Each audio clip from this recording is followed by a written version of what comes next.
hoje será sobre movimento em 2 e 3 dimensões. Vamos notar aqui, movimento em 2 e 3 dimensões.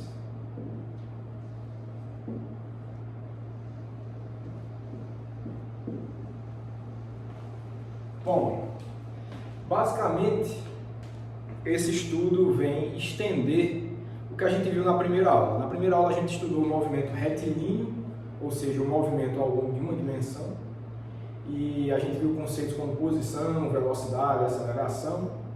E o que a gente vai querer fazer nessa aula inicialmente é redefinir essas grandezas físicas, mas quando a gente considera que o movimento ele pode ocorrer em 2 ou em 3 dimensões. Então, que extensão a gente deve fazer daquele caso para descrever esse? E para isso, como a gente vai ver, o que vai ser utilizado são os conceitos da aula 2, ou seja, os conceitos de vetores. Esse artifício dos vetores vai nos permitir estender a física do movimento retilíneo para o movimento em 2 e 3 dimensões.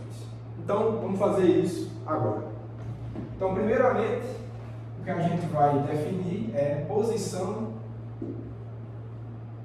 e deslocamento.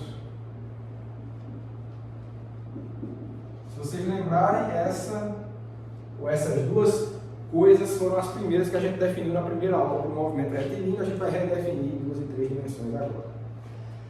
Bom, então, para que a gente defina posição, né?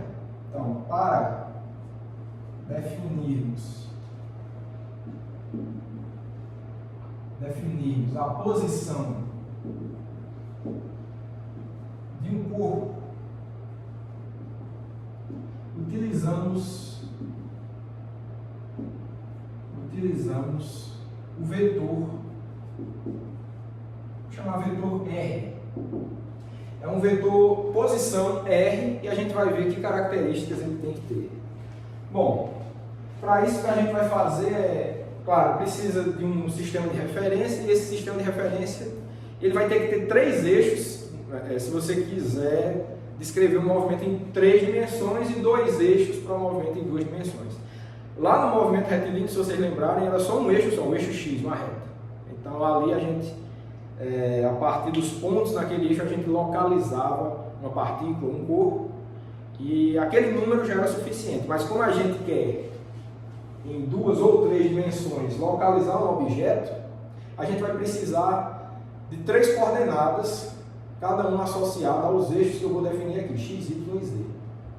E a partir dessas coordenadas, a gente escreve quem é o vetor posição.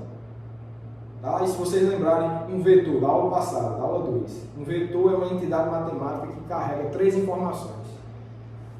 Módulo, direção e sentido, ou também 3 componentes ao longo dos eixos, x, y e z. Então, de uma forma ou de outra, o vetor ele vai carregar essas 3 informações. No caso aqui, a gente vai querer trabalhar especificamente observando as componentes desse vetor posição ao longo dos eixos x, y e z. Então, a gente vai fazer um desenho, tá? Um desenho, vou botar os eixos aqui. Então, eixo x, aqui. Eixo x, eixo y, eixo x para cá, eixo y para cima e o eixo z saindo do quadro, tá? Vou botar ele assim, ó. Esse aqui é o eixo z, esse seria o eixo z. Então, basicamente, seria uma configuração mais ou menos como isso daqui, ó. Esses 3 lápis que eu estou aqui. Certo? Então, ó, olha aqui a configuração. Esse vermelho seria o eixo x, esse lápis verde aqui seria o eixo y e o azul que está aqui seria o eixo z, apontando para vocês aí. Então, seriam esses 3 eixos ortogonais entre si. Tá, então, definidos esses 3 eixos, se a gente tem, por exemplo, uma partícula localizada nesse ponto P aqui, ó, ponto P, tá bom? Mas aqui uma partícula localizada no ponto P, a gente localiza essa partícula a partir de um vetor posição, tá? Que parte aqui da origem, você tem uma origem aqui, e a partir da origem você localiza essa partícula com um vetor cuja cauda está na origem e a seta vai encontrar essa partícula no ponto P ali, tá? Então o ponto P está aqui, então você vai escrever um vetor posição R, certo?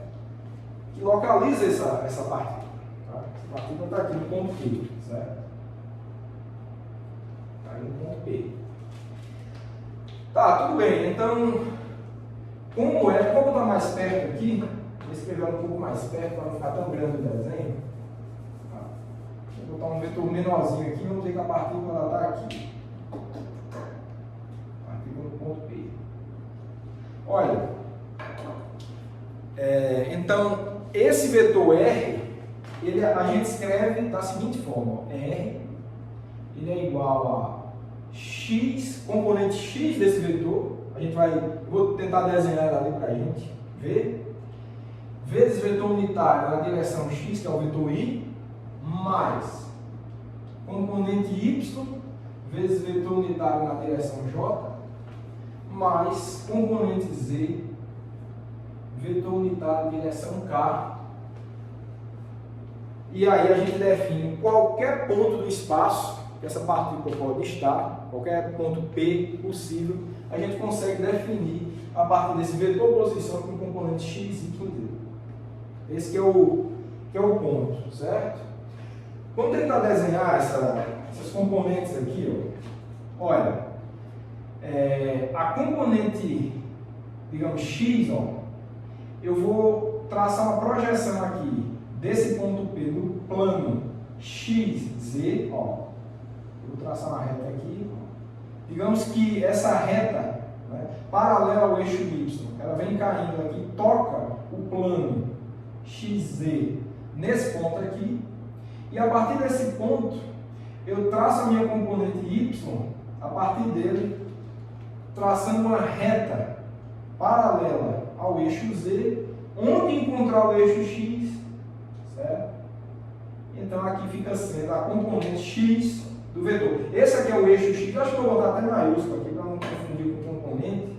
Esse é o eixo X, esse aqui é o eixo Y, esse aqui é o eixo Z, tá? Esses são os eixos, maiúsculo é o eixo.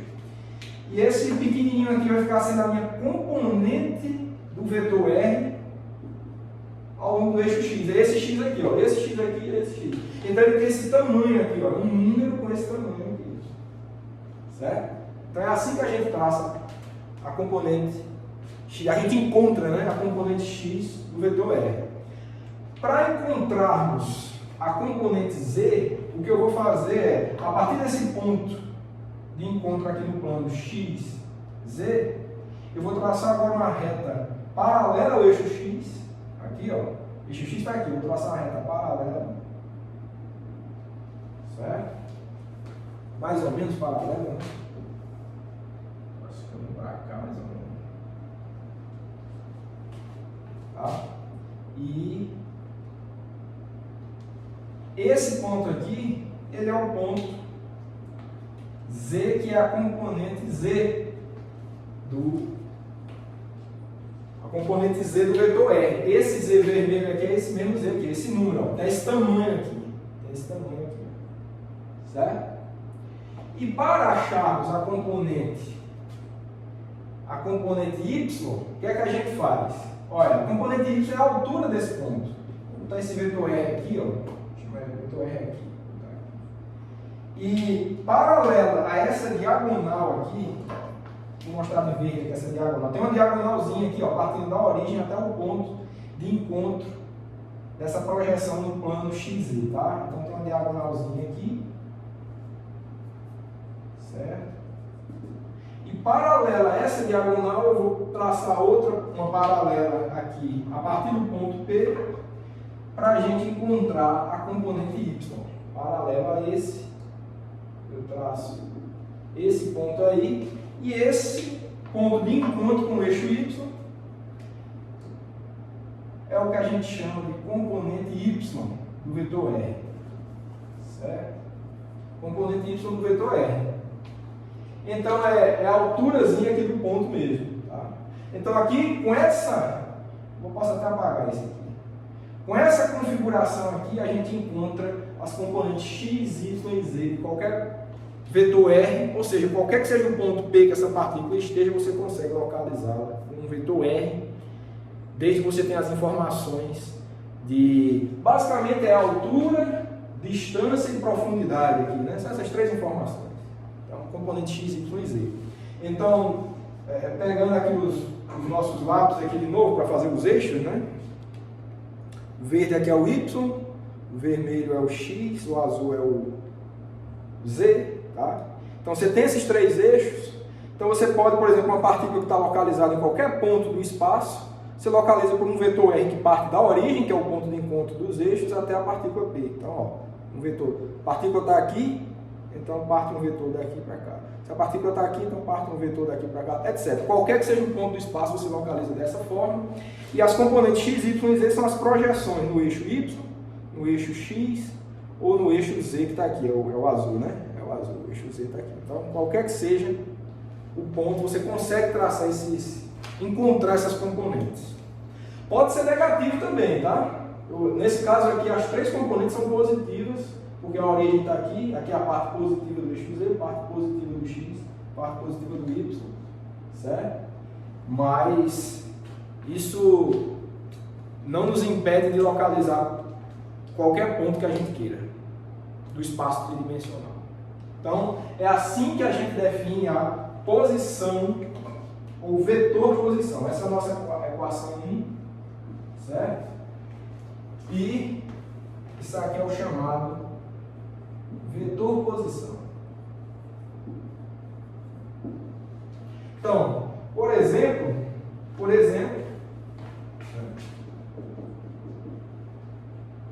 a gente pode escrever um vetor posição como sendo menos 3 metros e, vou botar igual o exemplo aqui, 2 metros em J,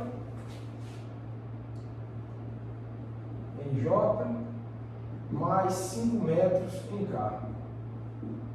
Então, isso é um exemplo, né? Você tem um vetor posição que tem menos 3 metros em X, então se o eixo X é positivo para cá, a origem está aqui, menos 3 metros é um cara que vai estar para cá.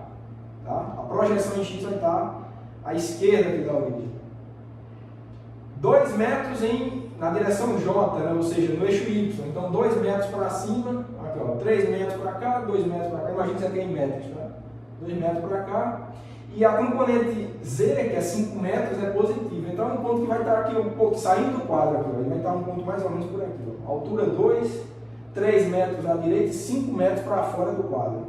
Então, por exemplo, esse que é o modo de encontrar qualquer ponto do espaço tridimensional a partir de um vetor posição. Bom, definido isso, a gente agora vai descrever o que é um vetor deslocamento. Similar ao que a gente fez no caso do movimento retilíneo, tá? Então, a partir disso,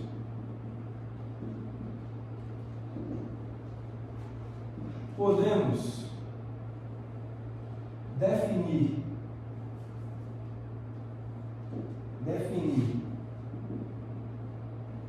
o vetor deslocamento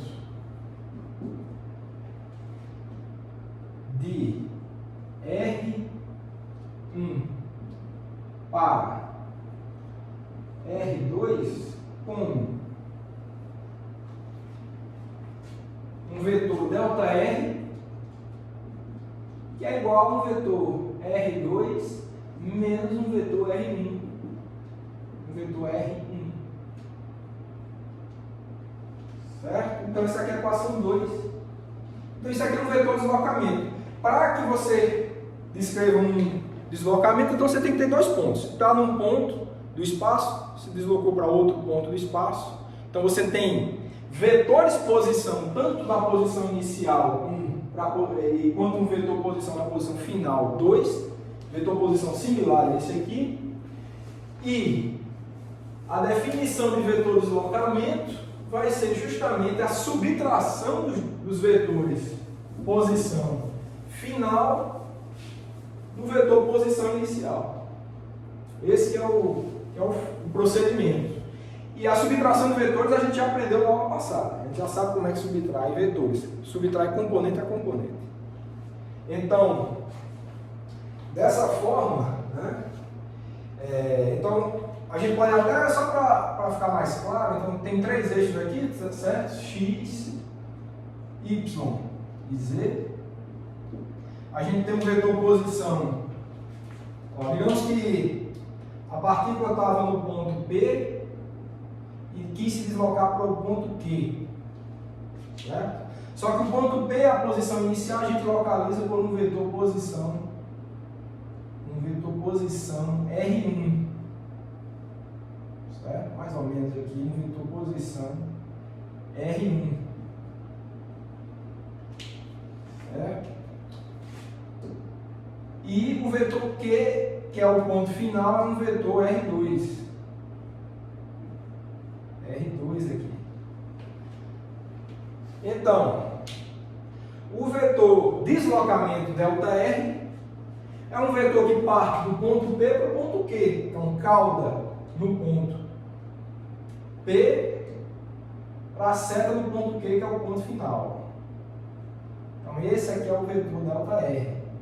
E a equação aqui está dizendo que ΔR, o vetor ΔR é R2 menos R1. Será que faz sentido? Faz, né? Ó, o vetor R2 está aqui, menos R1 é você somar com menos o vetor R1, certo?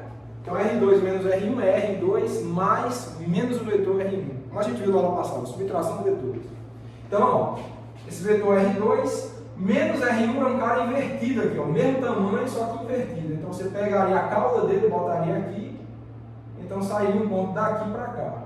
Então, ó, é um vetor exatamente igual ao ΔR que a gente tem, ó, certo? Então, de fato, a equação 2 faz total sentido. O vetor deslocamento é R final, vetor posição final menos vetor posição inicial. Simples. Ok, então, sendo R1 igual a x1i mais y1j mais z1k e R2 igual a x2i, que são as componentes, né? Mais y2j mais z2k, certo? Componente x, y e z dos vetores R1 e R2, igual a gente fez aqui, as componentes, né? São dois vetores de posição, cada um tem 3 componentes, então a gente pode escrever esses dois vetores dessa forma. Então temos ΔR, o vetor ΔR igual a um vetor ΔX I mais ΔY J mais ΔZ K, certo? Essa é a equação 3. Quem é ΔX, ΔY e ΔZ? Subtração das componentes, né? Subtração das componentes, que é, ou seja, com ΔX igual a x2 menos x1, ΔY igual a y2 menos y1, mais, I, né? I ΔZ igual a, aqui não tem chapéu não, tá?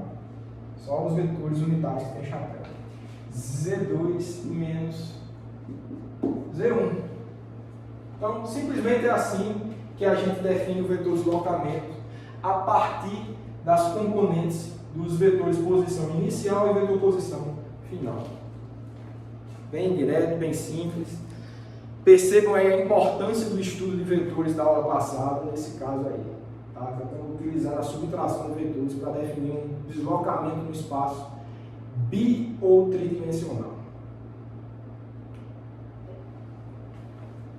Ok, então, a partir disso, a gente pode definir agora velocidade, o vetor velocidade do espaço tridimensional.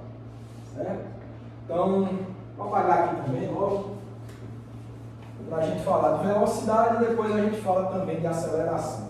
Mas são conceitos muito similares aos que a gente viu na primeira aula. Tá? Então, velocidade. Velocidade. Ou seja, a taxa de variação da posição em função do tempo. Nesse caso, a taxa de variação de um vetor posição em função do tempo, que vai dar a velocidade em 2 ou 3 dimensões. Então, velocidade. Velocidade a gente define, né, o vetor velocidade é definido como V igual ao limite, quando ΔT vai para zero, de um vetor de deslocamento em função do tempo. Então, o vetor de deslocamento já está definido dessa forma, certo?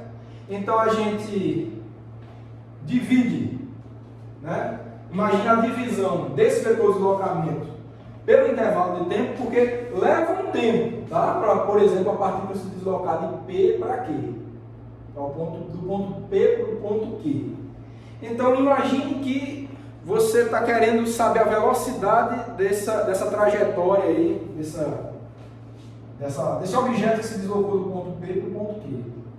A velocidade instantânea, né, em cada momento desse movimento, ela vai ser definida como o vetor de deslocamento entre dois pontos no limite em que esse intervalo de tempo de deslocamento tendeu para zero. Ou seja, quem é esse vetor de deslocamento para um intervalo muito pequeno de tempo?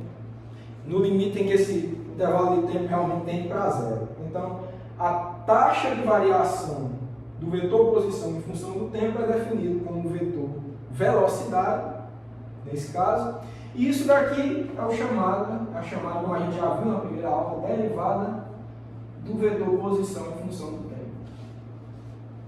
É assim que é definido o vetor velocidade.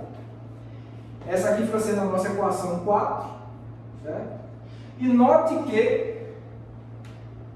a orientação do vetor velocidade, ela é exatamente na direção do vetor ΔR para esse tempo muito pequeno. Ó, porque esse ΔT aqui, ele é um escalar, né? Imagina que você está multiplicando por 1 sobre ΔT. Tempo é um escalar, é um número, não é um vetor. Não existe vetor tempo, é um escalar.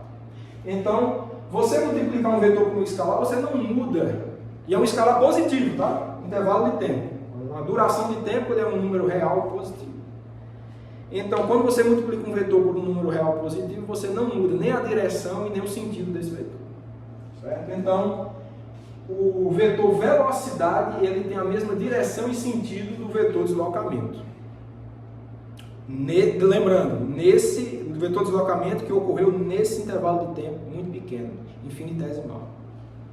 Então, se você tem, fala em 2 dimensões aqui para ser mais rápido. Ó, você tem o eixo X, tem o eixo Y, certo? Aí você tem um ponto P aqui, e você tem um ponto muito próximo a ele aqui, Q. Vamos supor que no tempo muito curto o deslocamento foi esse. Tá? Então, vamos supor que você teve uma trajetória que passou por esses pontos aqui, certo? A trajetória de uma partícula que passou por esses 2 pontos P e Q. Tá? Então, o vetor de deslocamento ele é definido aqui, esse vetor ΔR é definido aqui, certo? Nesse intervalozinho aqui, e Como o vetor velocidade é definido somente multiplicando um escalar positivo, que é 1 sobre ΔT no caso, por ele, então o vetor velocidade ele aponta na mesma direção e no mesmo sentido desse vetor ΔR pequenininho aqui. Certo? Então, no fim das contas, se você tem uma trajetória, vou tirar os pontos para ficar mais claro. Se você tem uma trajetória aqui qualquer, certo? Então, o vetor de deslocamento ele sempre vai apontar tangente à trajetória desse movimento. Então, se o vetor de deslocamento o tempo todo para deslocamentos curtos vai estar apontando na direção, né, tangente ali à trajetória, então o vetor velocidade ele é um vetor sempre tangente à trajetória também. O vetor velocidade o tempo todo está acompanhando a trajetória de maneira tangente, certo? O tempo todo. Então essa é uma característica. Certo? Ok, então da mesma forma a gente define a aceleração. A aceleração, vocês lembram que é a taxa de variação da velocidade em função do tempo? Então a gente também pode definir o vetor aceleração dessa forma. Então, a aceleração, deixa eu ver se eu precisar falar mais alguma coisa de velocidade. Então vamos falar realmente. Acho que só para complementar, né, um pouquinho mais, a gente pode escrever esse vetor V, vetor velocidade, em termos das componentes dele, tá? Então, note que esse vetor V, ele tem uma componente x, que é Vx, vezes o vetor unitário I, mais Vy, vetor unitário J, mais Vz, vetor unitário K. Sempre, qualquer que seja o vetor, ele sempre vai poder ser decomposto ou escrito na notação do vetor unitário. Ok, então, dito isso, né, a gente tem que, essa aqui é a nossa equação 5, com Vx igual a dx dt, Vy igual a dy dt e Vz igual a dz dt, onde x, y e z são as componentes do vetor posição, tá? Ao longo da trajetória. A taxa de variação, a velocidade, a componente da velocidade na direção x é a taxa de variação da componente x da posição em função do tempo. Taxa de variação, velocidade na direção y é igual a taxa de variação da componente y do vetor posição em função do tempo, é a mesma coisa para z. Esse que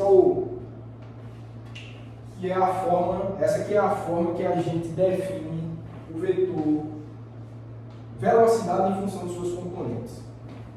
Bom, agora a gente já pode definir aceleração.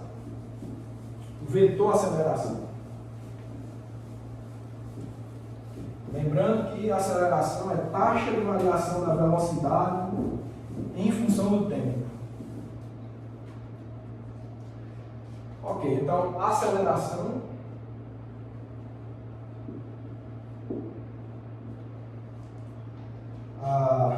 o vetor aceleração, de maneira similar, tá?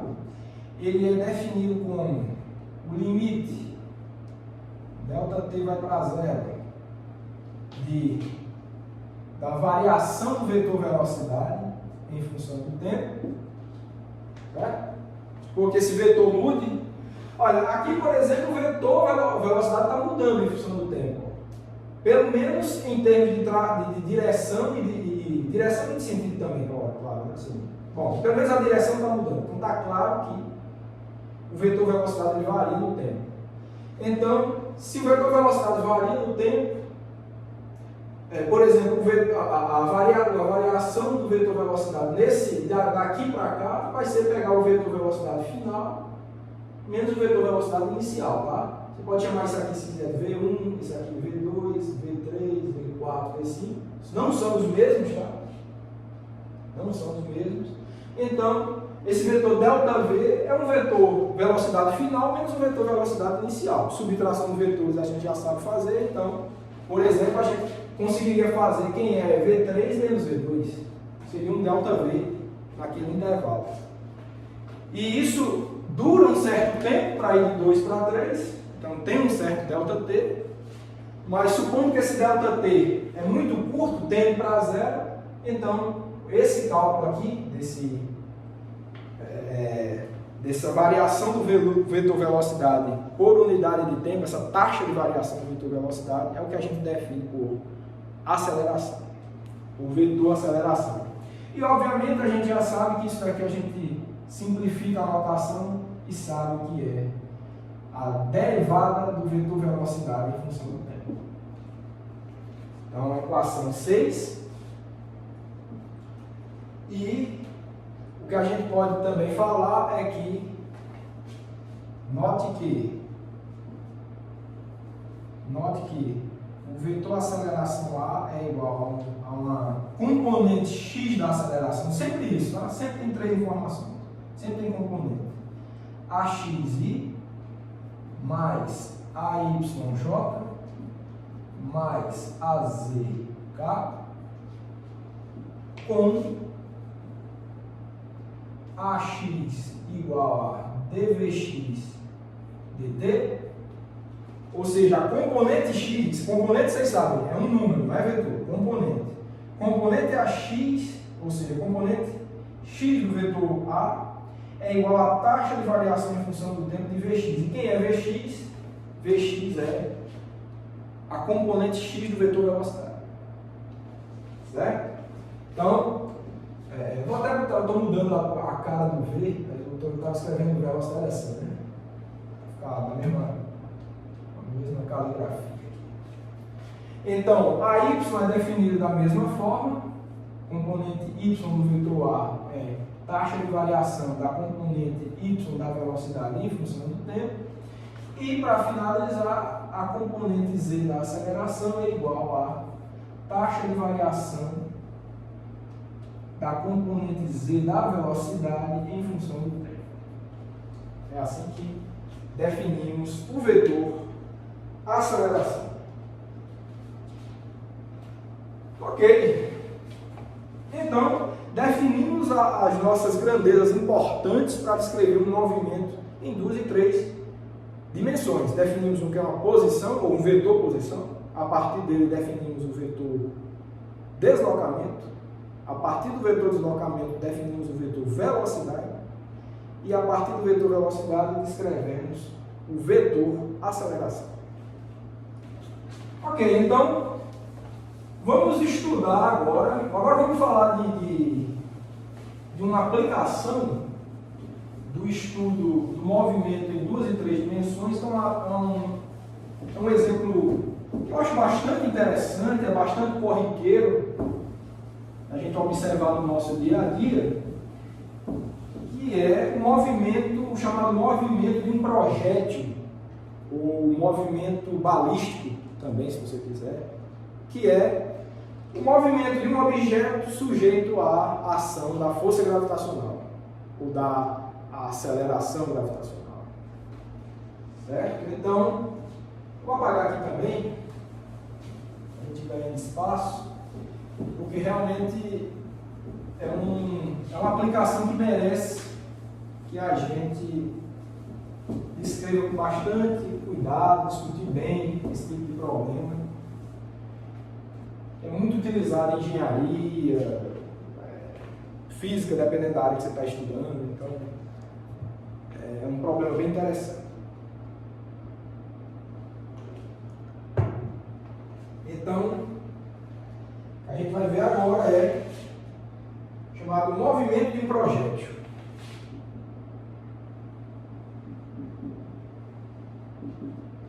Movimento de um projétil, ou movimento balístico. Certo? Então, o movimento de um projétil é esse, como eu falei, é o movimento de um objeto que está sendo submetido somente à ação da força gravitacional. Por exemplo, tem esse lápis aqui, eu posso jogar ele aqui, ó, certo? Jogar ele daqui para cá. Se você desconsidera esse inevitável movimento de rotação que ele tem, mas o que eu quero que vocês foquem é na trajetória dele, tá? Ó. Certo? Então, na trajetória dele, quando sai da minha mão, tá só submetido à ação da gravidade e até o momento que eu pego ele de novo, tá certo? Então, se você prestar atenção aí, eu sei que é rápido, mas se você prestar atenção, ele tem um movimento bem característico e essa trajetória desse projétil, no caso com esse lápis aqui, é uma trajetória parabólica, ele sai meio que assim, ó, certo? No formato de parábola, ele vai subindo, depois se encurva e começa a descer, tá? Então tem um movimento aqui nessa direção e então, também tem um movimento de sobe e desce, né? Então tem a composição desses dois movimentos. Então é desse tipo de movimento que eu estou tratando aqui, que eu estou chamando de movimento de um projétil, a gente vai descrever isso agora. Nesse caso específico, é um movimento que a gente não precisa de 3 dimensões para descrever, somente 2. Tá? Tanto é que no vídeo aqui vocês estão me vendo em 2 dimensões, claro. É uma tela aí que vocês estão me vendo. Então, vocês foram capazes de observar o movimento inteiro, tá? O movimento inteiro. Então, só 2 dimensões é possível você descrever esse tipo de movimento. Bom, então, para que a gente filtre o que é importante sobre esse tipo de movimento, então eu vou falar logo das propriedades dele. Tá? Então, o que é que a gente precisa focar para entender esse problema? Então, propriedades. 3 propriedades que eu gostaria de chamar a atenção. A primeira propriedade é que o movimento é descrito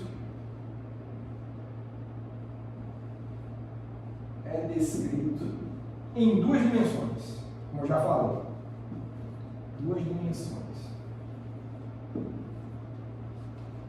Então a gente só precisa de 2 eixos para descrever esse movimento. Eixos, por exemplo, x e y, não precisa do eixo z. Então isso é um ponto importante. Certo? Só um ponto também que é importante, pessoal, não vou dizer que é uma das propriedades, mas a gente está estudando o movimento desse projeto de uma forma simplificada. Tá? Então eu disse que nesse tipo de movimento aqui, somente a força gravitacional está atuando, não é bem verdade porque tem ar, obviamente, aqui onde eu estou, e o ar exerce um tipo de força de resistência, a resistência do ar. Isso a gente está desconsiderando aqui. Então a gente está só focando no movimento devido à ação da força gravitacional. Tá? A gente ainda vai estudar detalhes da força gravitacional nas aulas seguintes, mas por aqui a gente tem que entender somente isso. O objeto vai estar somente sob a ação da força gravitacional, puxando para baixo, né? Em direção ao centro da Terra. Tá? Esse objeto está acelerando em direção ao centro da Terra. E vocês sabem, a 9,8 metros por segundo ao quadrado, que a gente comentou na primeira aula. Ok, então esse movimento a gente só precisa de 2 dimensões para descrevê-lo. O que mais?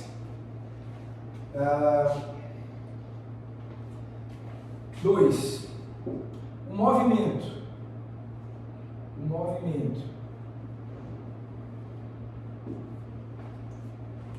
das 2 dimensões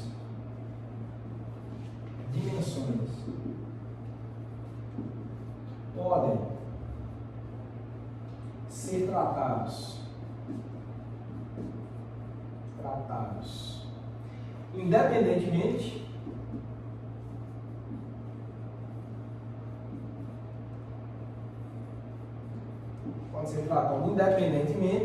ou seja, o movimento que é em 2 dimensões, eu já falei que só vamos precisar do eixo Y e do eixo X, então o movimento nessas 2 direções, por exemplo, desses 2 eixos, eles podem ser estudados separadamente, como 2 movimentos ao longo de uma reta. Tá? A reta do eixo X e a reta do eixo Y. Então, o fato de poder tratar independentemente simplifica o problema. Você não precisa pensar nas 2 coisas ao mesmo tempo. Você pensa em uma, depois pensa na outra. Quando você for descrever tudo, você descreve em função do que aconteceu no eixo X e no eixo Y. e está descrito o movimento. Então, esse é um ponto importante. Isso vai ajudar na simplificação da descrição do problema. Ok, e outro ponto importante, ponto 3, né, é que a aceleração, o movimento, né, o movimento não possui aceleração na horizontal, que seria o eixo X, tá? Eixo X, e está sob a ação da gravidade na vertical, que seria o eixo Y. Então, com essas três propriedades aí, certo? A gente vai conseguir descrever o movimento de maneira independente e a gente sabe quais são as características desses dois movimentos. Um tem aceleração, vou trocar aqui a carga do lápis. Um tem aceleração, que é ao longo do eixo Y, tem aceleração gravitacional, e o outro, ao longo da horizontal, não vai possuir aceleração.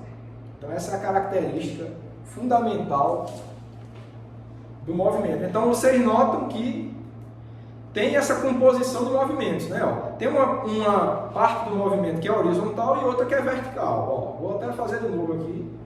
Tá? Então, o lápis andou tanto na horizontal quanto na vertical. Na vertical foi uma subida e uma descida. Tá? Então, de fato, acelerando em direção ao centro da Terra. E o movimento na vertical, esse não é acelerado, ele é um movimento com velocidade constante. Então, esse que é um ponto importante. Pelo fato de não existirem forças, isso a gente vai ver depois, tá, pessoal? Nas aulas seguintes, quando a gente for estudar leis de Newton. Por enquanto, vocês vão aceitar que o movimento, a parte horizontal, né? O estudo do movimento na horizontal, ele, pelo fato de não estar sendo submetido, a partícula ou o lápis não está sendo submetido a nenhuma força na direção horizontal, ele não vai ter nenhuma aceleração naquela direção horizontal. Porque aí a gente vai precisar depois da segunda lei de Newton, que forças é que são os agentes causadores de aceleração. Então, se você não tem força na horizontal, você não acelera também na horizontal.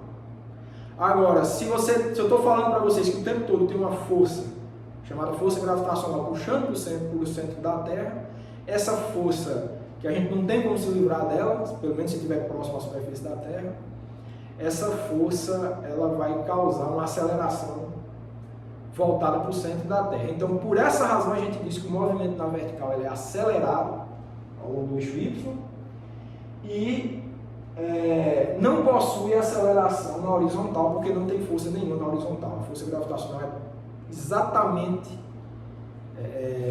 direcionada na vertical. Então, essas informações vão ser bastante úteis, tá? Ok, então vamos lá, vamos fazer o estudo desse movimento aí.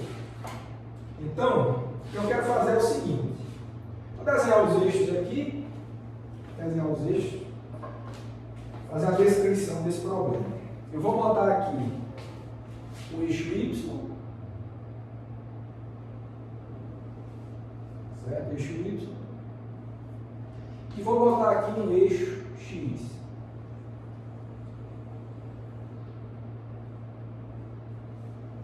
X e Y.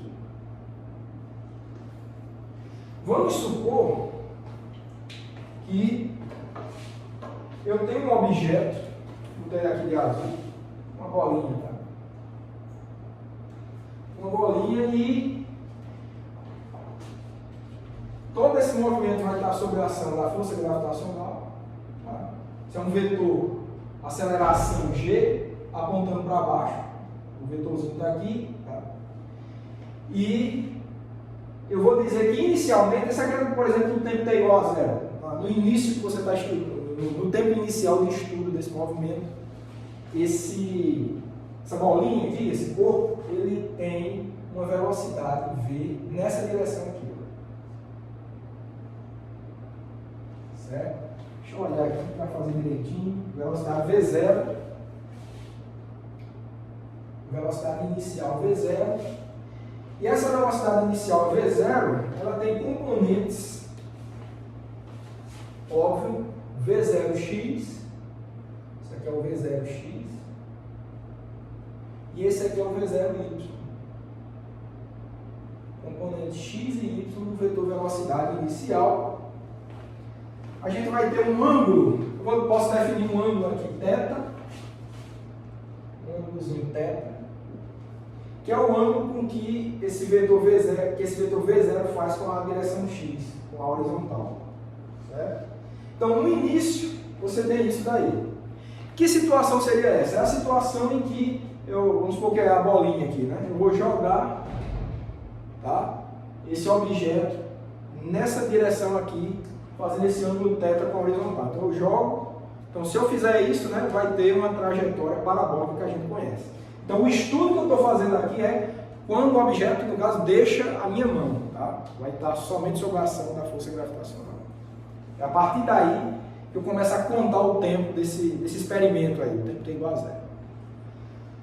Ok, então a trajetória, né, a gente já sabe que ela é uma trajetória parabólica, eu já falei para vocês.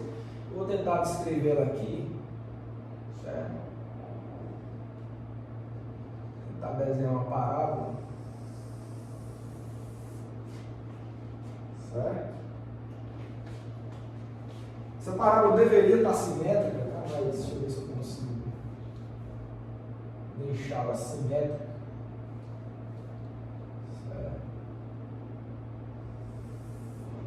Mais ou menos, tá? Vamos supor que está esse movimento aí.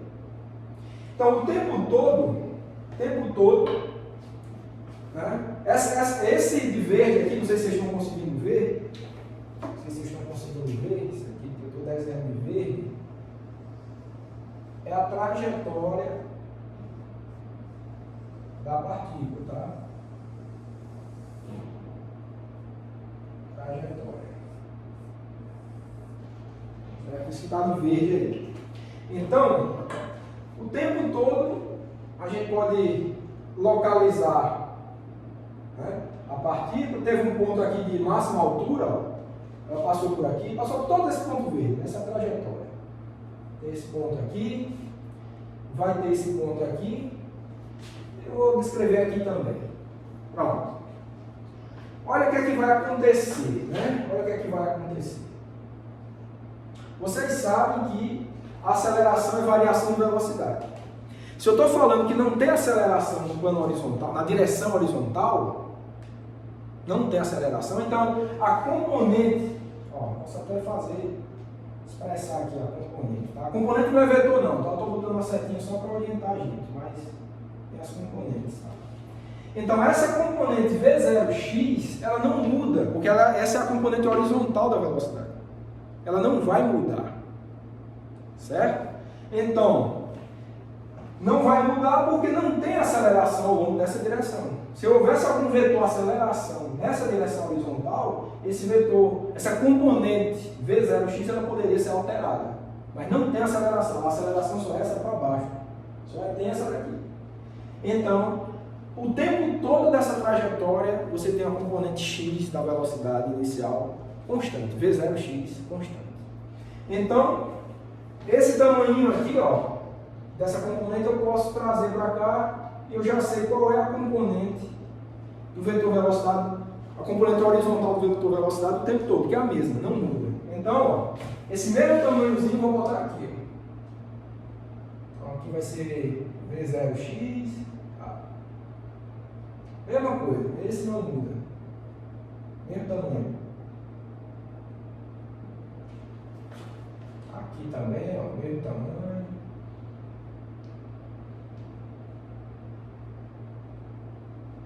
V0x. Tá. esse eixo aqui.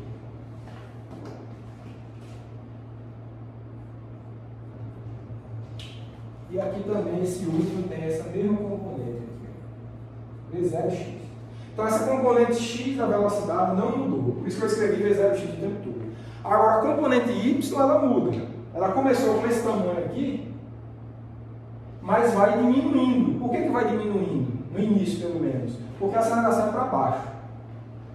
Tem um vetor velocidade inicial, uma componente y positiva, mas a aceleração é para baixo. Então ela tende a velocidade ela vai tender a aumentar para baixo. Se começa positiva, então ela vai diminuindo, depois ela aponta para baixo. Ela vai, diminui, depois aponta para baixo. Esse é o ponto. A influência da aceleração gravitacional é fazer isso.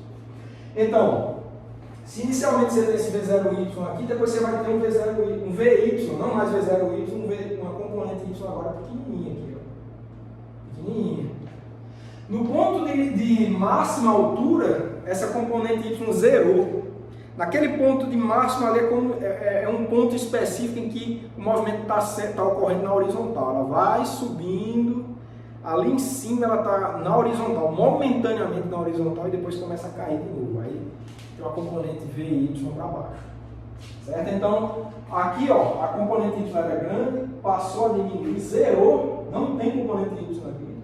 E aqui ela já inverteu, porque está caindo. Ó. Então aqui você vai ter uma componente Y pequena para baixo, aqui já vai aumentar, como a altura está a mesma, tá? A gente vai ver isso, mas com mesma direção, mesmo modo, mesma direção, agora sentido contrário. Aliás, não posso nem falar disso, né? Porque é componente. A componente, digamos que se inverteu aqui. Ela trocou de sinal. Era uma componente positiva, que é um número, esse mesmo número vai passar a ser negativo nesse ponto aqui, para um ponto de mesma altura, então ele vai ter esse VY aqui, certo? Para baixo. E aqui nesse ponto, continuou caindo, né? Digamos que é uma trajetória que passou a ter uma altitude menor do que tinha no início, então essa componente Y vai diminuir mais ainda, ou seja, vai crescer nessa direção negativa do eixo Y aqui. Então é VY, certo? E obviamente, o vetor velocidade, ele é a composição das componentes, claro. Então, a gente pode definir o vetor velocidade. Ó, você traça uma paralela aqui, outra aqui. Então, o vetor velocidade é esse aqui. O vetor velocidade é esse aqui, nesse ponto. Aqui, tá? Como não tem componente Y, só tem componente X, esse aqui é o vetor velocidade, nesse ponto. Só tem um componente horizontal, então ficou dessa forma. O vetor, nesse ponto aqui, a composição dos dois vai ficar mais ou menos assim, ó. Ficou bom agora isso aqui. Ficar assim, tá? Isso aqui é o vetor V. Aqui vai estar mais ou menos assim, certo? Vetor V, e aqui vai estar assim, ó, que é o vetor V, certo? Então, perceba, até para chamar a atenção, tá? Isso aqui eu vou orientar somente na direção do vetor velocidade, não das componentes, ó. O vetor velocidade está aqui, depois ele está aqui, depois ele está aqui, depois ele está aqui, e aqui. Então perceba que, como eu falei anteriormente, a respeito do vetor velocidade, de uma trajetória, ele é sempre tangente à trajetória. Pode perceber aqui, ó, tangente, a trajetória parabólica, né? Ó, sempre tangenciando a trajetória parabólica. Essa é a característica do vetor velocidade. Então a descrição é essa. Esse que é o esboço,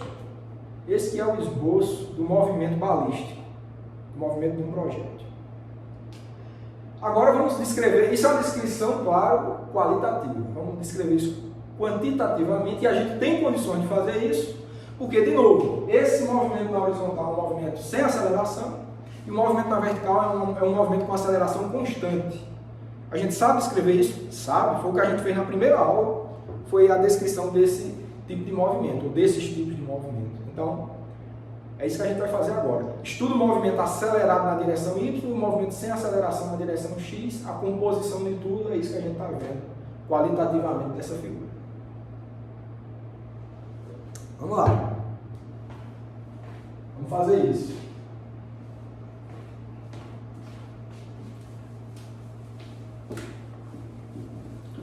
Vamos estudar separadamente esses dois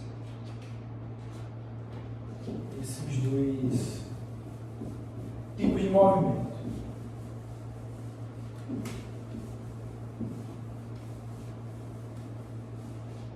Bom, o que é que a gente pode escrever a respeito disso, né? Então, o vetor velocidade inicial, ele é um cara importante, né? Ele nos descreve as condições iniciais do vetor velocidade, né? Do movimento. Então, o vetor velocidade inicial é dado por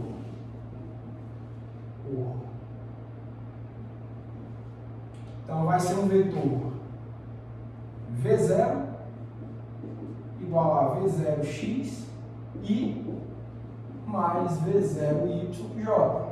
Que é esse vetor aqui, ó. Esse é o vetor V0. Tanto é que os outros eu nem chamei de V0, tá? Se quiser pode chamar de V1, V2, V3, V4 e V5 aqui embaixo. Certo? Mas o V0 é esse que eu quero escrever aqui. Bom, faltou...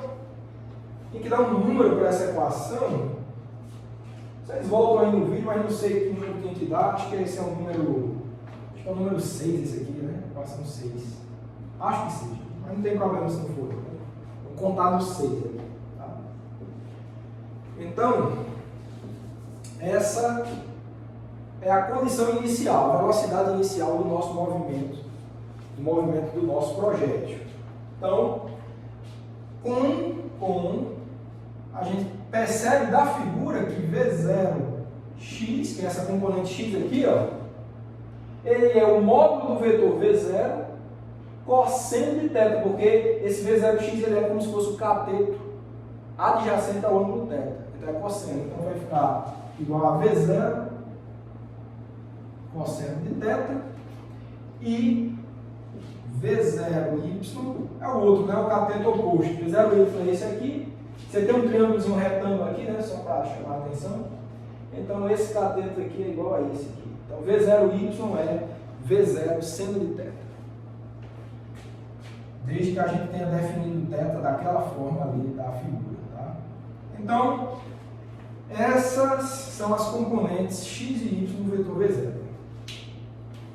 Ótimo. O que fazer com isso?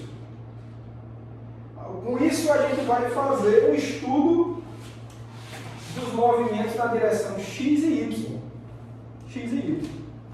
De novo, x, movimento sem aceleração, e y, movimento sob a ação da força gravitacional, da aceleração gravitacional. Então, a gente vai começar do mais simples, que é movimento horizontal. Vamos estudar primeiro o movimento horizontal. Movimento horizontal, que é o eixo X. Bom, para o movimento sem aceleração, vamos ver o que é que tem. Ó. Ao longo do eixo X, a gente tem o seguinte. Ó. Vocês lembram, vamos pensar no caso com aceleração, que é o caso mais completo. Quando a gente tem aceleração, vimos lá na primeira aula, a equação do movimento ao longo de é um movimento retilíneo, né? Ao longo de uma reta, a reta do eixo X, horizontal. Então, o movimento horizontal, vamos supondo que ele fosse acelerado, a posição em função do tempo seria dada pelo seguinte, ó, x igual a x0 mais v0x t, né? v0t, mais a aceleração na direção x t ao quadrado sobre 2. Isso foi uma equação que a gente viu na primeira aula, tá? Só estou chamando a atenção para o x porque tem a parte y também. Mas essa foi uma equação que a gente derivou na primeira aula. Só voltar lá na aula 1 para vocês verem. Tá certo, agora, como não existe aceleração, não possui aceleração na horizontal, então AX é zero. Se AX é zero, todo esse termo aqui é zero. Se todo esse termo é zero, o que é que a gente tem a partir daqui? Isso nos dá que x, a posição x em função do tempo, vai ser igual a x0 mais V0x. Quem é V0x? V0x é V0 cosseno θ. Cosseno de θ vezes t, vezes o tempo. Essa é a nossa equação 7. Essa é a nossa equação 7.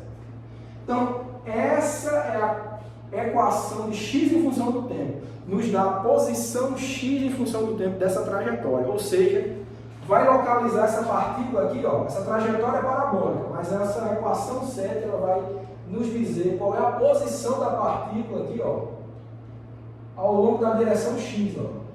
Esse meu dedo aqui está apontando para a trajetória e o meu lápis aqui vai apontar para essa projeção, esse x ali, ó, esse aqui, ó. Tá? O tempo todo acompanhando e vai embora. Certo? Essa aqui é a descrição. Ok, então, tendo essa equação muito simples, né? Equação 7, agora a gente já está em condição de estudar o movimento vertical. Eixo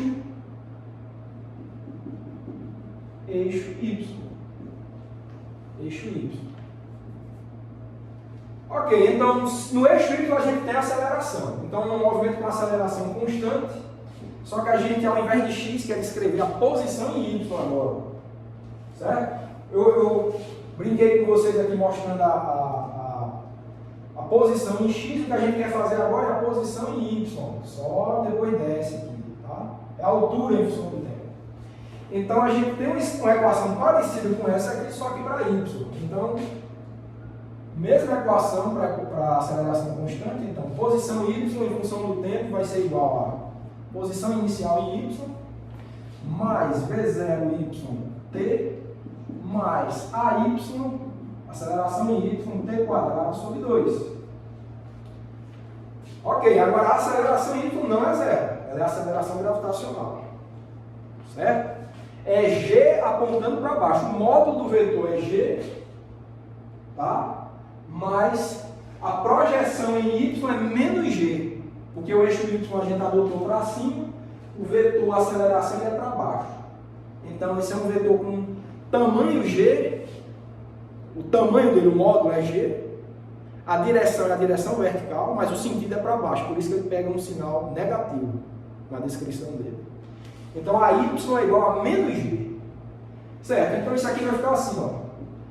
Y igual a y0 mais, quem é V0y? V0y é V0 seno θ, seno de θ, t, deixa eu deixar mais claro aqui, t menos, a y é menos g, t ao quadrado sobre 2. Essa que é a equação da componente y da trajetória. Certo? Então ficamos com essa equação que eu vou chamar de equação 8. Equação 8. Eu vou apagar aqui, eu não vou apagar o desenho não, porque pode ser que eu precise dele, tá? Vou apagar aqui e a gente vai tentar manter o desenho, certo? Para vocês não confundirem, eu vou dividir aqui, passar uma reta. Pronto. Vamos continuar aqui em cima. Ok, então temos também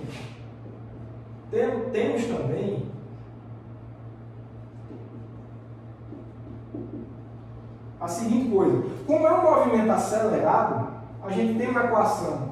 A gente viu na primeira aula, tá? Como é um movimento com aceleração constante? Tem um conjunto de equações. Tem a equação da posição em função do tempo, que a gente já escreveu. Tem a equação da velocidade em função do tempo. e tem a equação da velocidade em função da posição, que é a equação do Torricelli. A gente pode também escrever essas equações para o caso do movimento vertical, certo? Movimento vertical, movimento horizontal. Então vamos lá. Então a gente tem também para a velocidade o seguinte, que Vy em função do tempo vai ser igual a V0y mais AYT, né? Mais AYT, mas a AY a gente já sabe que é menos G, ou seja, isso aqui é igual a V0y é V0 seno de θ, isso aqui, V0t não, é V0y, tá? Não tem tempo aqui não, tem só aqui. Menos GT. Então, essa é a equação da velocidade em função do tempo. Certo? V0y ficou V0 seno θ. AY é menos G vezes tempo, está aqui, equação 9. Então, essa é a equação da velocidade Y, ou seja, componente Y da velocidade, que é essa daqui, ó, VY está aqui, ó, essa componente. Ó. Começa V0Y, depois é VY pequenininho, depois zerou, depois inverteu, tá? Isso aqui é um VY também, ó. VY, certo? Se você quiser, pode botar VY1, VY2 é 0, esse aqui seria o VY3, VY4, VY5, certo? Agora o Vx aqui não muda, ficou só V0x, pela razão que a gente já sabe. Ok, então a gente tem essa equação e a gente pode escrever uma equação análoga à de Torricelli também, sem problemas, tá? Vamos escrever ela aqui.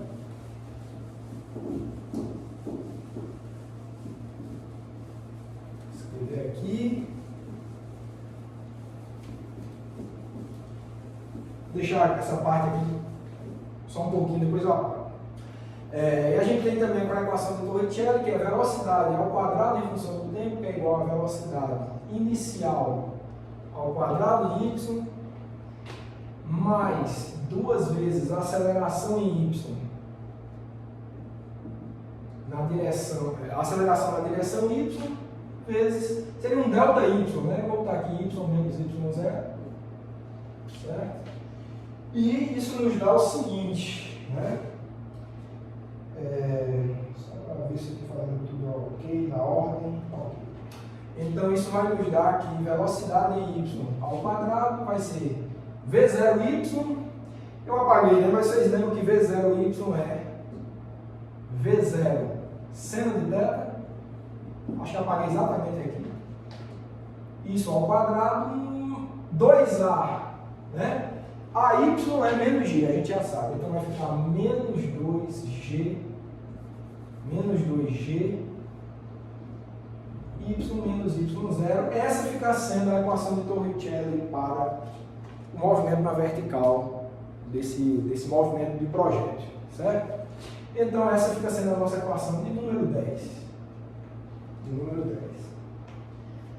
Ok, então estão descritas. Tá? Estão descritos os movimentos na direção x só tem esse aqui, a equação da posição em função do tempo, porque a velocidade em x é constante, V0x é constante. Então o caso do movimento na horizontal, que é mais simples, que é sem aceleração, só ficou com essa equação aqui. E o caso do movimento na vertical ficou com uma equação para a posição em função do tempo, uma equação para a velocidade em função do tempo, e uma equação para a velocidade em função da posição y, sem tempo, né? Porque Torricelli não envolve o tempo. Quem não tiver lembrado dessas equações, tudo isso foi derivado e estudado na aula de número 1. Ok, então, tendo descrito os movimentos independentemente na horizontal e na vertical, o que a gente pode fazer agora é tentar encontrar quem é essa trajetória parabólica. Vamos tentar encontrar a equação da trajetória. E o que é isso? Vai ser x em função de y, né? Essa linha verde aqui da trajetória, ela é uma parábola no plano x, y. Vamos tentar encontrar qual é a equação dessa trajetória, ou seja, y em função de x?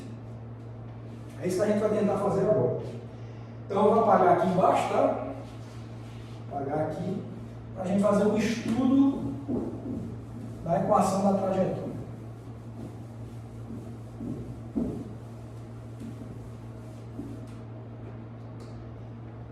Equação da trajetória.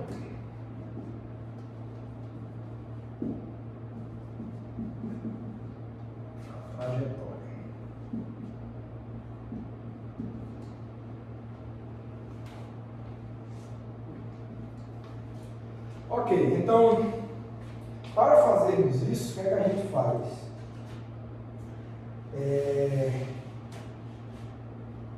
Vamos começar assim, ó. Da equação 7, ainda bem que ela está ali, da equação 7, temos a equação 7, eu quero expressar o tempo nessa equação 7. Vou fazer isso, ó. Como eu quero, quem é a equação da trajetória? Vou dizer o que é que eu vou fazer. A equação da trajetória eu já falei, é y em função de x. A gente tem x em função do tempo e a gente tem y em função do tempo. Se eu quero y em função de x, eu vou ter que eliminar o tempo nessas duas equações e envolver as duas.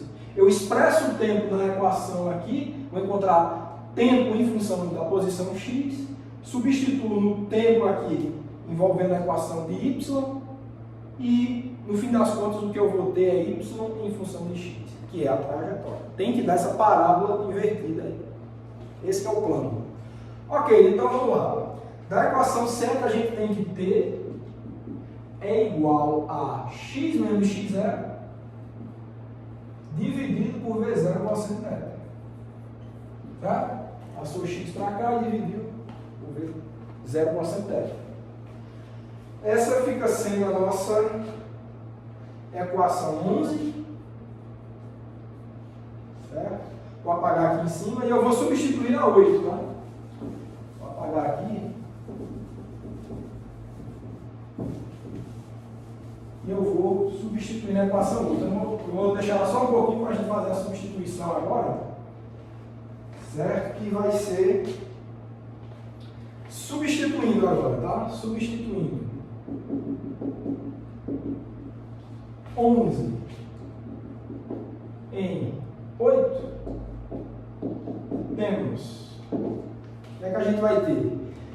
11 é em função do tempo, né? Então, onde tiver tempo aqui, eu substituo a equação 11. Então, vai ficar y igual a y0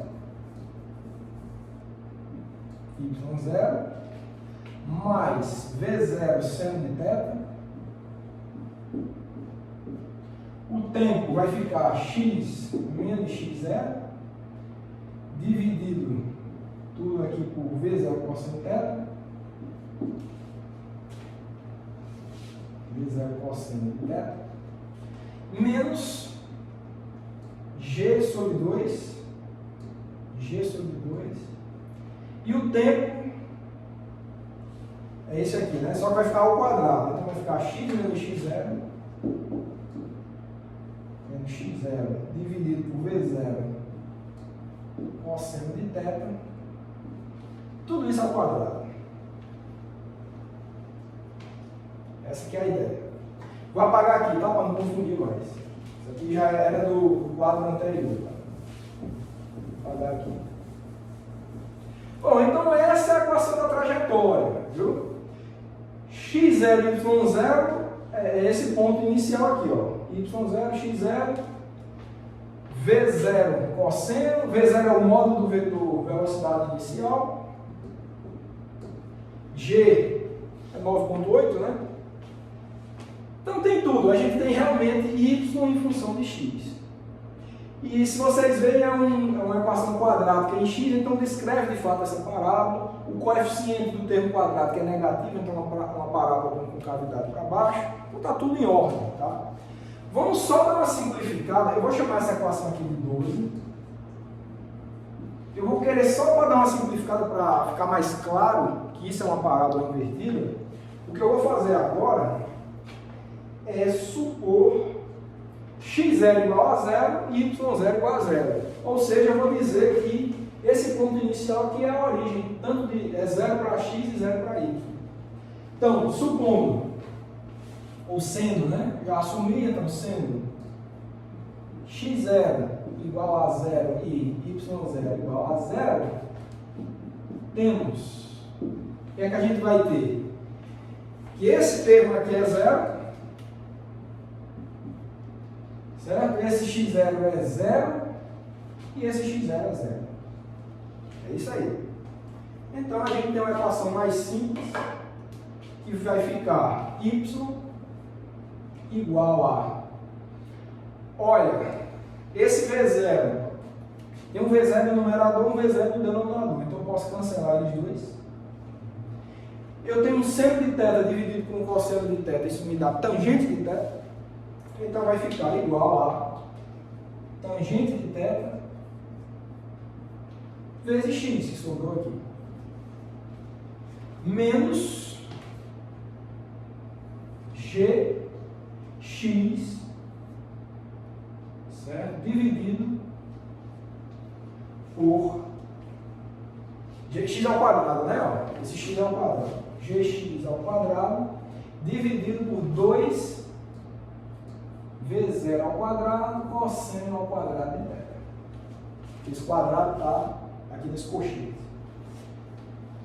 Pronto, está aí a equação. Acho que está mais claro que uma parábola. Tá? Então, essa equação de y em função de x, ó, tem um termo quadrado. Né? Isso aqui, nota que tudo aqui é constante. Tá? Essa coisa aqui, ó, esse g, v0, cosseno, tudo é uma constante. Isso tudo, g é definido pela atração gravitacional, v0 pela condição inicial de velocidade e θ também pelo ângulo de lançamento. Esse θ é o ângulo, né, de lançamento.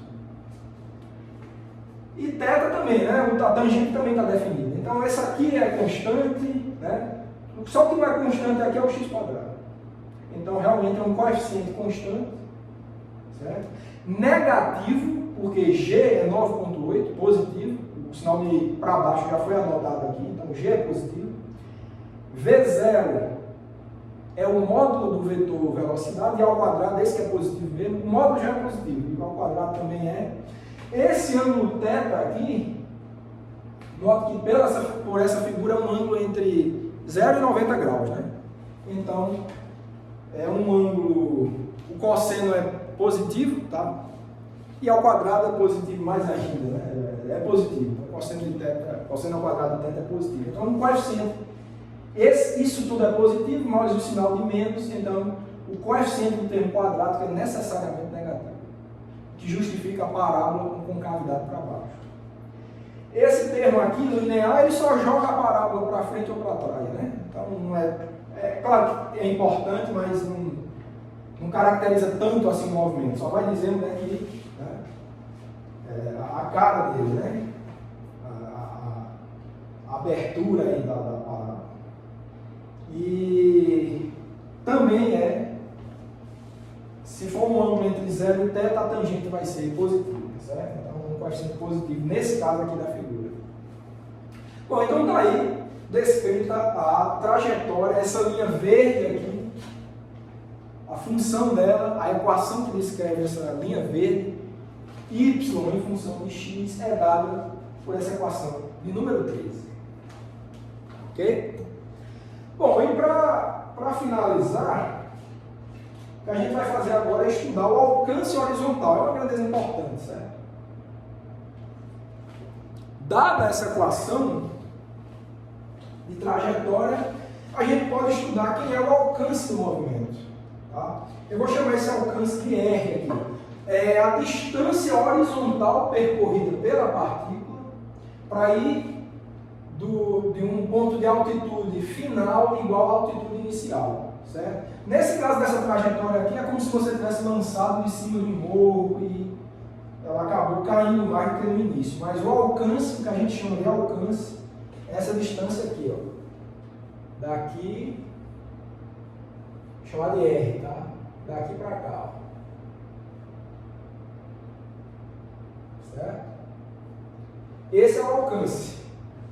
É a distância horizontal percorrida entre os pontos de altura inicial igual à altura final aqui, certo? O ponto onde ele chegou a uma altura exatamente igual de onde ele partiu. Quanto que ele andou horizontalmente? Então isso a gente está chamando de alcance, eu estou chamando de R. Ok? Vamos tentar encontrar quem é esse R. Certo? Bom, eu vou apagar aqui em cima de novo. Vamos tentar fazer isso. Não é difícil, né? Não é complicado. Vamos ver que é bem simples para a gente achar esse alcance. Então, alcance horizontal. Isso a gente vai fazer agora.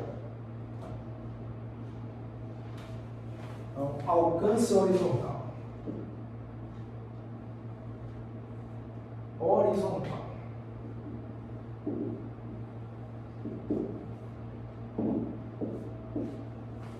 Certo? Então, para a gente achar esse alcance horizontal, o que é que a gente faz? A gente tem que olhar para a figura e saber que quer achar essa distância. A gente já tem a curva, né? Que é descrita pela equação 13. Então, para a gente achar esse R, a gente vai fazer o quê? A gente vai fazer x igual a R, nessa equação 13, e y igual a zero. É o ponto em que y é igual a zero. No ponto em que y for igual a zero, tem dois pontos, né? É como se fossem as raízes, né, da função quadrada. Você vai ter um ponto x igual a zero, para y igual a zero também, e você vai ter um ponto x igual a r maiúsculo, que a altura é zero também. É exatamente esse ponto que vai te descrever o alcance. O R vai ser o alcance. Então, para tal, fazemos x igual a R e y igual a zero na equação 13. É isso que a gente vai fazer. A gente vai obrigar, né, vai fixar x igual a R e y igual a zero na equação 13 e a gente acha o alcance dessa forma. Olhando para a figura, a gente vê que é exatamente isso. Então vamos apagar aqui e fazer essa conta. Vamos lá.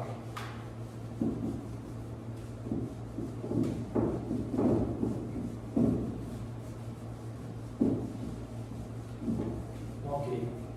Então, a gente vai ter o seguinte, ó. Y, a gente quer que seja igual a zero. Então vai ficar aqui, ó, 0 igual a tangente de θ,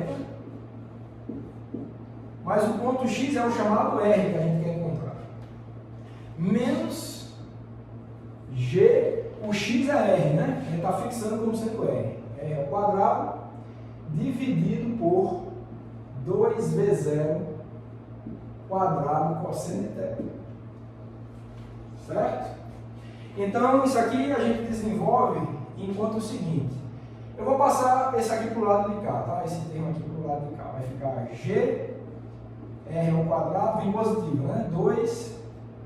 2v0 quadrado cosseno de θ. Estava negativo, passou para cá. Positivo da igualdade, igual a tangente de θ, r. Olha, a gente pode cancelar. Aqui a gente tem um R quadrático, né? A gente dividir aqui por R, né? A gente cancela esse quadrado por esse R. E a gente pode seguir fazendo o seguinte, vai ficar só um R linear, né? Então vai ficar R igual a... Vai ficar tangente de θ, certo? Vezes... Vai subir multiplicando aqui, 2v0 quadrado cosseno quadrado, não esqueci do quadrado do cosseno aqui, tá? Desculpem aí. Tem cosseno ao quadrado aqui, cosseno ao quadrado aqui, cosseno ao quadrado aqui, certo? Ok. Subiu esse 2v0 quadrado cosseno ao quadrado de θ e divide, vai dividindo um g, né? Um g aqui. Ok, ó. A gente tem que lembrar aqui, dá para dar uma simplificada boa, né? Tangente de θ é seno de θ dividido por cosseno de θ. Tá? Então, isso vai ajudar a simplificar. Então, a gente tem que esse alcance R,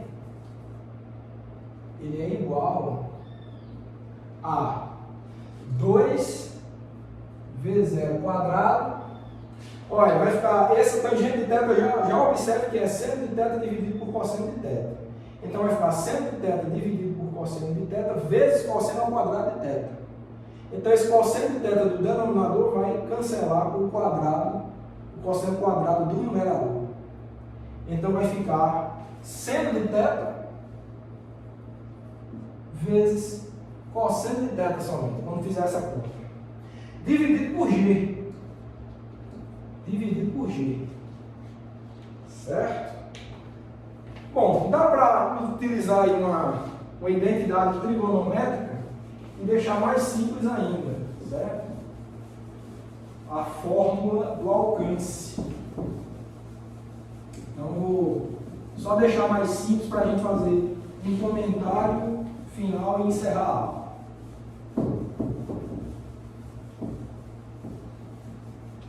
Então, só para simplificar, né? Seno de 2x, tá? 2θ, né? Seno de 2θ é igual a 2 seno de θ cosseno de θ, temos que é exatamente o que você tem aqui, ó, 2 seno de θ cosseno de θ. Isso é seno de 2θ. Então a gente vai ter que o alcance R vai ser igual a V0 quadrado seno de 2θ dividido por G. Ok? Acho que essa equação número 11, não sei, não lembro, né? Acho que é a 11. Tanto faz. Né? Não vou numerar não, deixa assim. Deixa ela assim. E essa ficou a equação final, que é o alcance horizontal. Horizontal. Que coisas a gente pode concluir daqui? Ó? Esse alcance, essa distância, né? Ela depende, claro, da gravidade, do módulo da velocidade inicial. Ó. Depende do quadrado da velocidade inicial. Quanto maior a velocidade inicial, maior o alcance. Isso faz sentido. Certo? Isso faz sentido. Quanto maior a velocidade inicial, mais longe você vai conseguir lançar seu objeto. Está de acordo. G depende inversamente da gravidade. A gravidade é que está puxando para baixo. Se G aumentar, esse puxão para baixo aumenta. Então, claro, a gente tem isso fixo, né? Mas se a gravidade da Terra fosse maior, então o alcance seria menor. O planeta que você está vai puxar com mais força, então você consegue lançar cada vez com menos distância, se a gravidade aumentar. E em relação ao ângulo, a gente vê que se é seno de 2θ, o máximo dessa função seno de 2θ é quando o θ for 45 graus. Porque quando for 45 graus, 2θ dá 90, o seno é máximo, fica 1. Certo? Seno, vocês sabem, né? Varia. Nesse caso aqui que está entre 0 e 90, que a gente está tratando desse caso, o seno seria 0, se θ fosse 0, e se fosse 90 graus também, ó, se fosse 90 graus, quando você substituir aqui dá seno de 180, certo? Então, que também dá 0, então você não conseguiria alcance nenhum, nem se lançasse com ângulo 0, nem quando se lançasse com ângulo 90 graus. Isso é que a equação está dizendo e faz sentido, né? Se você lança rastejando aqui, não tem alcance nenhum, não tem movimento. Se você lança para cima, ela vai subir e descer, vai cair no mesmo ponto, o alcance é 0. Mas o alcance é máximo se você tiver θ igual a 45 graus. Então, se você quiser lançar um objeto o mais distante possível, você tem que tentar lançar com 45 graus, o mais próximo possível dos 45 graus. É aí que você vai ter o alcance maior do seu objeto, do lançamento do projétil. Certo? Então, note que R é máximo para θ igual a 45 graus. Então, é assim que a gente obtém um alcance máximo. Ok. Bom, pessoal, então eram essas informações que eu queria para hoje. Queria definir posição, deslocamento, velocidade e aceleração em 3 dimensões. Fizemos isso e estudamos o problema do movimento balístico, do movimento do projétil. Então, o conteúdo era esse. A gente, talvez na próxima aula, faça um exercício que envolva esse conteúdo, que eu acho que é importante para fixar a matéria. Mas, por hoje, era esse o conteúdo a ser abordado. Eu vou aguardar vocês na próxima aula.